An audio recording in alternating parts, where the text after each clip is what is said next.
네, 안녕하세요. 여러분들의 구독과 좋아요로 이 채널이 유지되고 있습니다. 네, 영상 속도는 1.5배를 추천드리는 바이고요. 항상 구독자님, 멤버십 회원님들에게 감사하다라고 말씀을 드리면서 이번 내용은 한 가지 지표를 좀 알려드리려고 준비를 했습니다. 그 다음에 후반부에 비트코인 관련 내용도 다뤄놨으니까 잘 봐주시길 바라겠습니다.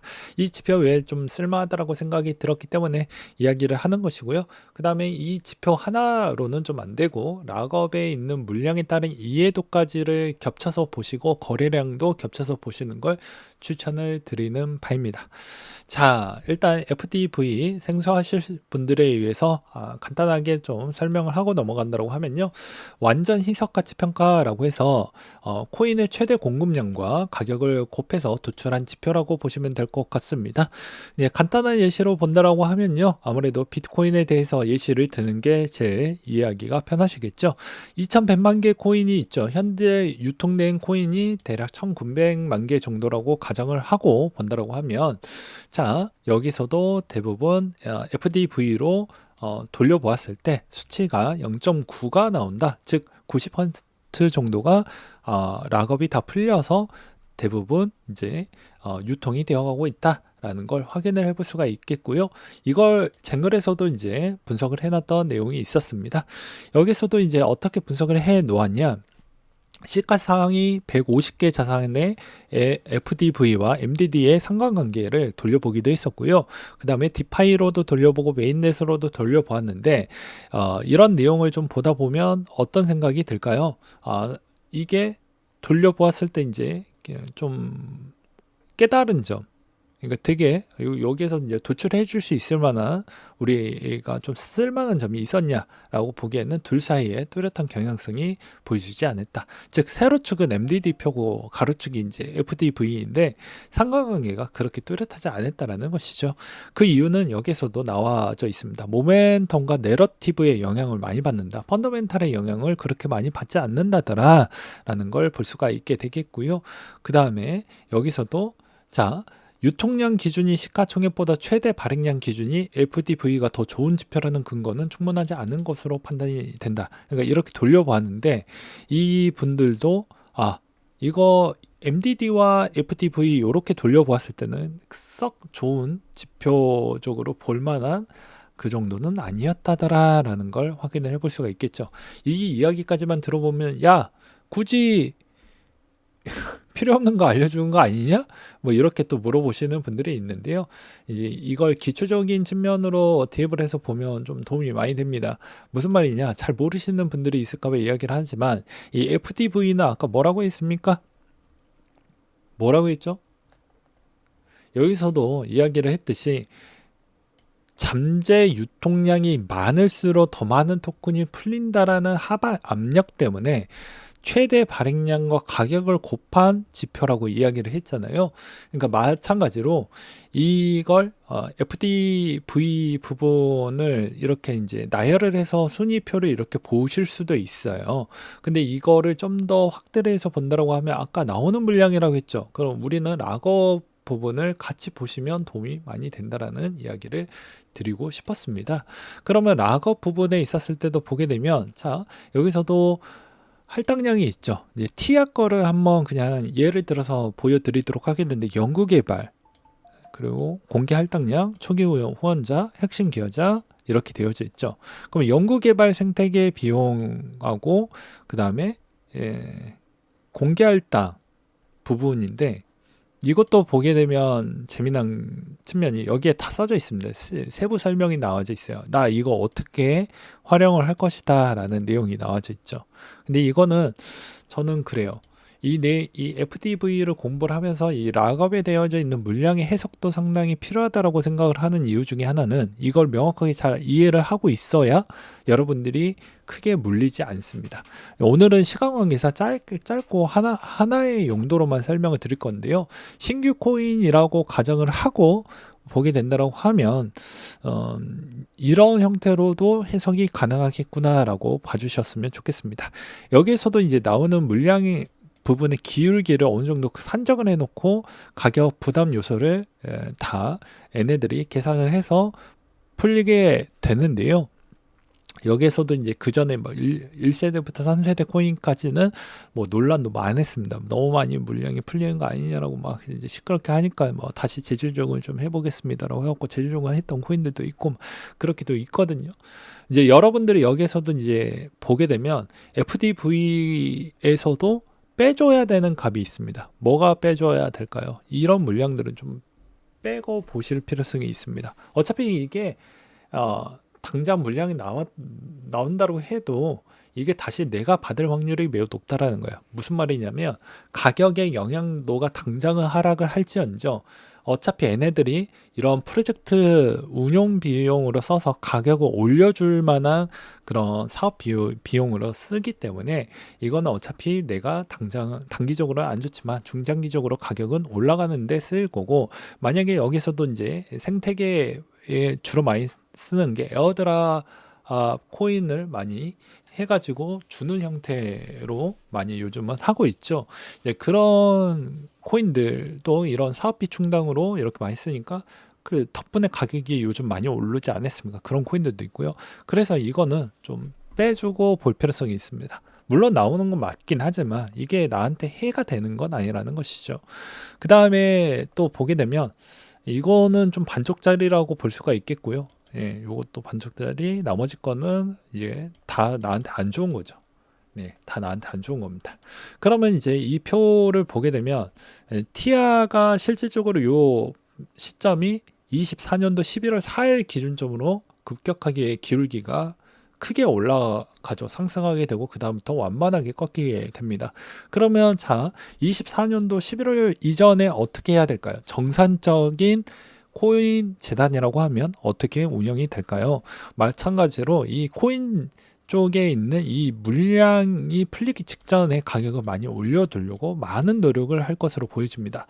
왜냐? 어차피 이게 설계에 따라서 좀 달라지긴 하겠지만 실질적으로 잠금 부분이 연달아 풀리는 형태가 이렇게 작게 풀린다라는 건 자신감이 저는 있다라고 보고 있고요. 많이 풀린다라는 거는 그냥 한탕하고 끝내버리자! 뭐 이렇게 저는 느껴지긴 하더라고요. 이거는 이제 저한테 너무 뭐라 하시면 안 돼요. 이거는 개인차가 있기 때문에. 그래서 단순하게 그냥 설명드리고자 교육용으로 이렇게 좀 표현을 했었고, 그렇지만 요게 너무 정상적인 형태라고 하면 미리 가격을 좀 띄워놔야 되잖아요. 초기 후원자들도 이 기대감의 수익률 때문에 이거 믿고 했으니까. 그래서 그 전에 많이 올려두려고 노력을 많이 할 겁니다. 그리고 나서 물량이 풀리고 나서 조정이 좀 나오게 되겠죠. 근데 여기서 추가적으로 이 사업비 충당이나 이런 생태계 조성 비용 측면도 보게 되면 기울기가 커질수록 어떻습니까? 이렇게 크게 가는 애들이 있어요.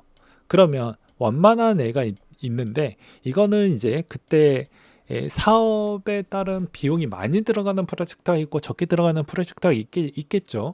근데 그거까지는 제가 고려하지 않고 이야기를 하겠습니다. 일단은 이렇게 올라간다라고 하면 기울기가 완만한 것 대비보다 이 중간마다에 따른 호재, 그러니까 코인회사가 정말로 운영을 잘한다라고 하면 이 중간마다 호재가 좀 있어 주어야 됩니다. 그것까지 생각을 하고 이제 거의 설계를 할 거니까요. 멍청하지 않고 제가 절대 그럴 수가 없습니다. 지금은 벌써 POS 나온 지도 꽤 됐기 때문입니다. 네, 그렇잖아요. 네, 그래서 그런 측면으로 봤을 땐 절대 이렇게 설계가 되어져 있는 건 문제가 있고, 완만한 기울기 형태라고 본다라고 하면 이 추진 부분에 따른 뭐 기타 사업 비용이 좀 적게 들어가거나, 또는 뭐라고 생각을 해야 될까요? 즉 여기에서 우리가 사업이 좀 더 장기적으로 좀 더 써야 되는 형태를 아껴 쓴다, 뭐 이렇게도 해석이 가능할 수도 있죠. 좋게 해석을 한다라고 하면요. 그래서 이거에 따라서 핵심 포인트가 달라진다. 기울기에 따라서 기울기가 클수록 이때 호재 부분에서 커버가 되는지에 따라서 달라지는 것이죠. 기울기가 완만한 형태로 들어가는 시점에서도 호재의 기준점이 어느 위치에 있느냐에 따라서 내 수익률이 달라질 수 있습니다. 만약에 내가 이걸 확인을 못하고 락업인데 얘네 재단들도 신경을 잘 안 썼던 재단이라고 하면 어떻게 될까요? 내가 샀던 포인트가 이런 것까지 확인을 안 하고 했었을 경우에는 물량이 대거 많이 나왔을 때 샀었을 경우에는 시장에 나오는 물량으로 인해서 나는 일단은 마이너스로 시작을 할 확률이 매우 높아지겠죠. 그래서 FTV가 아예 쓸모가 없다라고 보기에는 어렵다라고 볼 수가 있습니다. 일단 FT 지표를 일단 보고 뭐 1에 가까운 애들은 거의 신경 쓸 필요성은 없겠죠. 시장이 흘러가는 대로 갈 거니까요. 그렇지만 0.2에서 많게는 0.7 요 사이 때까지는 나오는 물량을 아예 신경을 안 쓰고 보기에는 좀 맞지는 않을 것 같아서 이런 이야기를 드리는 바입니다. 그리고 과거에는 뭐 이런 내용도 있었죠. 너무 사업비를 많이 잡아두는 그런 코인들도 있어요. 그런 거는 저는 솔직히 별로 좋아하진 않습니다. 왜 그러냐면 이것도 그만큼 짧고 굵게 임팩트 있게 주어야 되는 게 스타트업의 본 목적성인데 그걸 목적성을 희석시켰다라고 저는 보고 있거든요. 나쁘게 보면 이거 그냥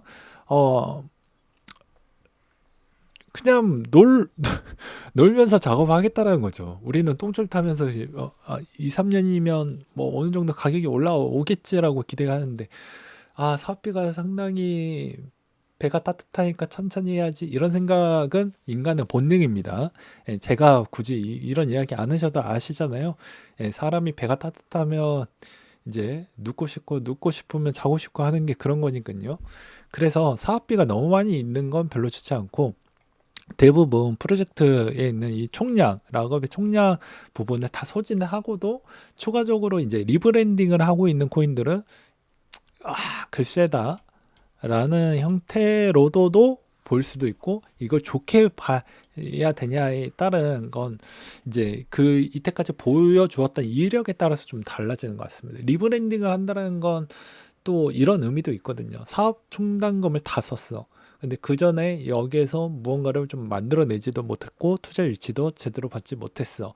그럼 리브랜딩으로 인해서 이제 갈아타게 됩니다. 2.0, 3.0 요즘 이렇게 해가지고 그리고 나서 다시 한번 이런 또 락업 물량 부분으로 또 사업비를 충당을 하게 되죠.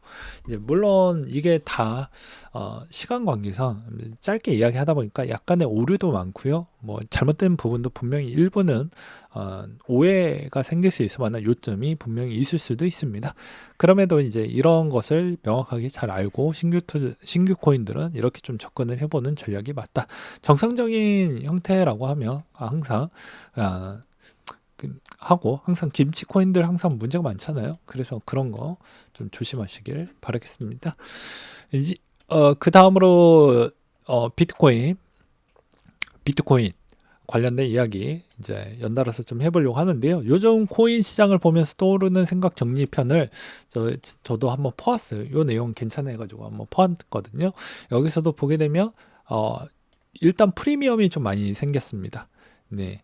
아비트라지 관점을 더해서 리테일 수요 증가로 국내 시장의 강세 분위기가 좀 보여진다 라고 했고 김치 코인들의 약진이 제가 보기에는 좀 심할 것으로 보여집니다. 지금 보면 요 시점에서 절묘하게 또 코인 관련된 이슈가 좀 많이 나오고 있잖아요. 국내 코인 쪽 안타깝지만 그래서 국내 코인 쪽에서도 대부분 뭐 어디냐 주식회사에 상장되어져 있는 게임회사 코인 빼놓고서는 저는 글쎄요 라고 생각을 합니다. 그 다음으로 업비트 점유율은 꾸준히 이제 빗썸에 좀 갉아먹고 있죠. 그런 점은 좀 긍정적으로 볼 수가 있겠고요. 여기서도 이제 시간 관계상 핵심적인 이야기만 좀 한다라고 하면 뭐가 좀 눈에 들어왔냐면 이 내용이 좀 눈에 많이 들어왔습니다. 요즘은 바이낸스 쪽에다가 이자만 넣어놔도 스테이블 코인의 이자를 좀 많이 줍니다. 15%, 16% 이렇게 좀 주더라고요. 그 이유는 그만큼 스테이블 코인을 빌리려고 하는 대상자가 많아졌다라는 걸 확인을 해볼 수가 있겠고 요즘에는 런치패드 풀도 상당히 괜찮습니다. 퍼포먼스 잘 나오고 있어요. 상당히 요즘 뭐 빗썸에서 왜 오르냐 뭐 이렇게 보시는 분들도 있지만 예를 들어가지고 시간관계상 뭐 예를 들어가지고 이야기를 하지만 간략하게 현재 아캄 같은 경우에도 빗썸의 아캄이 꽤 많이 올라왔죠. 이것도 성공적으로 어느 정도 됐는데 아캄 벌써 많이 올라갔습니다. 그쵸? 그래서 대부분 빗썸에서 빗썸이래. 바이낸스에서 대부분 런치패드 했던 애들 평균 수익률은 나쁘진 않았거든요. 그런 것도 좀 많이 보시면서 해보면 나쁘진 않았다라는 걸 볼 수가 있습니다. 그리고 여전히 김프가 높다라는 건 솔직히 우리에게 별로 좋은 건 아니죠. 불리한 환경인 건 사실입니다. 그리고 이미 눈치가 좀 빠르셨던 분들은 약간의 좀 횡보 구간 때 해외 거래소에다가 넘겨놓고 그 다음에 거기에서 수익이 별로 나오지 않았다라고 해도 수익 높았던 프리미엄이 제일 높았던 이더리움으로 바꿔가지고 뽑아내도 나쁠 건 없겠죠. 예, 그런 거를 미리미리 우리가 좀 챙겨 먹어야 됩니다. 그러니까 이게 아무 생각 없이 투자하는 거와 약간의 생각을 갖고 투자하는 거와 한 끗 차이인데 여전히 수익률에서 큰 차이가 많이 보여준다더라라는 걸 알 수가 있게 되겠죠. 그리고 또 에어드랍이나 메타 쪽 잘 안 하게 되는데 이쪽이 원래는 꿀통이긴 해요. 그런데도 귀찮고 어렵죠. 그래서 잘 안 하게 됩니다. 그러면 수익률이 좀 많이 떨어져요. 가성비를 좀 높이면서 하려고 한다라고 하면요. 저는 솔직히 에어드랍, 메타 이런 쪽을 좀 해야 된다라고 보는 입장입니다. 메타마스크 돌려가지고 최대한 좀 많이 하라는 이야기인 거예요. 그 다음에 이번에 좀 트렌드는 계속 제가 기존에는 이제 시장을 비트코인이 워낙 안 좋으니까 비트코인 관점에 대해서만 이야기를 많이 했지만 요즘은 이제 대부분 테마가 빨리빨리 바뀌기도 하지만 테마가 좀 더 괜찮은 애들은 그래도 쭉 잘 가주는 형태를 많이 볼 수 있습니다.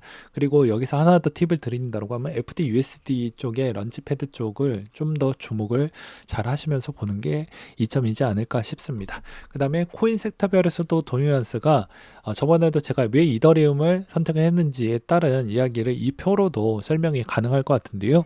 자, 2월 12일과 2월 22일, 10일 동안의 도미넌스 추이를 보게 되면 이더리움이 좀 더 높았다. 그건 간단하게 보게 되면 이더리움의 호재가 좀 더 있었다더라 라는 걸 볼 수가 되겠죠. 그래서 앞으로 이더리움에 따른 기대감과 이더리움이 보여주는 퍼포먼스는 전체 알트코인의 시너지 효과가 더 많이 나올 것이다 라고 생각이 들고요. 그 다음에 소규모 개인 투자자들이 큰 매수세에 또 가담을 하기도 했었고 채굴자들은 여전히 고정비를 좀 빼기 위해서 점차적으로 좀 정리하는 형태와 손바퀴 현상도 이번에 기관들이나 펀드 매니저들이 좀 관여하는 측면도 있었다더라 라는 이야기가 있었고, 그 다음에 아서헤이즈는 이번에 파일코인의 픽이 이번에 트윗에서 공개가 됐다고 합니다. 그 다음에 코다가 스타코가 8조 원을 돌파를 했다고 하는데 수수료만 해먹고 저도 저런 쪽에 가서 사장 자리 한번 앉혀보고 있어요. 저런 데가 꿀통인데 말이죠. 네, 오늘 내용 여기까지 준비를 했고 이상으로 마치도록 하겠습니다.